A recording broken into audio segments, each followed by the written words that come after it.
Big ബോസിൻ്റെ ലൈവിൽ wild കാർഡുകളുടെ പണിപ്പുര പ്രവേശത്തിനിടെ വമ്പൻ പ്രശ്നങ്ങളാണ് നടക്കുന്നത്. വൈൽഡ് കാർഡുകൾ ഇന്ന് പണിപ്പുരയിൽ പ്രവേശിക്കേണ്ടത് ഒരു റാലി ആയിട്ടാണ്.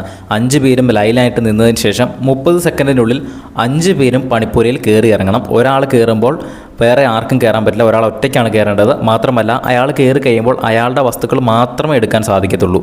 അങ്ങനെ 5 പേരും നിർബന്ധമായും 30 സെക്കൻഡിനുള്ളിൽ പണിപ്പുരയിൽ കയറി ഒരു സാധനം എടുത്തുകൊണ്ട് വരണം എന്നതാണ് നിയമം. അങ്ങനെ ആദ്യം പ്രവീൺ കയറുന്നു, പിന്നെ സാബുമാൻ കയറുന്നു, മസ്താനി കയറുന്നു, പിന്നെ ജിഷിൻ കയറുന്നു. ജിഷിനാണ് സെക്കൻഡ് ലാസ്റ്റ് കയറിയത്. പക്ഷേ ജിഷിന് പെട്ടെന്ന് സാധനം എടുക്കാൻ പറ്റിയില്ല. അവസാനം കിട്ടിയ ഒരു പച്ച സാധനം പച്ച കവറും കൊണ്ട് എടുത്ത് പുറത്തേക്ക് വരുന്നു. പക്ഷേ ലക്ഷ്മി കയറിയപ്പോൾ തന്നെ സമയം കഴിയാറായി. ലക്ഷ്മിക്ക് അതുകൊണ്ട് കയറിയിട്ട് സാധനങ്ങൾ എടുക്കാൻ പറ്റിയില്ല. പക്ഷേ പണിപ്പുരയ്ക്കകത്ത് കയറി എന്ന് വരുത്തിയിട്ട് തൊട്ട് പുറത്തേക്ക് ഇറങ്ങി. അപ്പോൾ എല്ലാവരും കയറി, പണിപ്പുരയ്ക്ക് കയറിയാൽ മതി എന്നൊരു നിയമം ആണ് അവർ വിചാരിച്ചിരുന്നത്. അങ്ങനെ ലക്ഷ്മി കയറിയിട്ടിറങ്ങി. പക്ഷേ അവസാനം ഇറങ്ങി കഴിയുമ്പോൾ ഒരു ട്വിസ്റ്റ് സംഭവിച്ചു.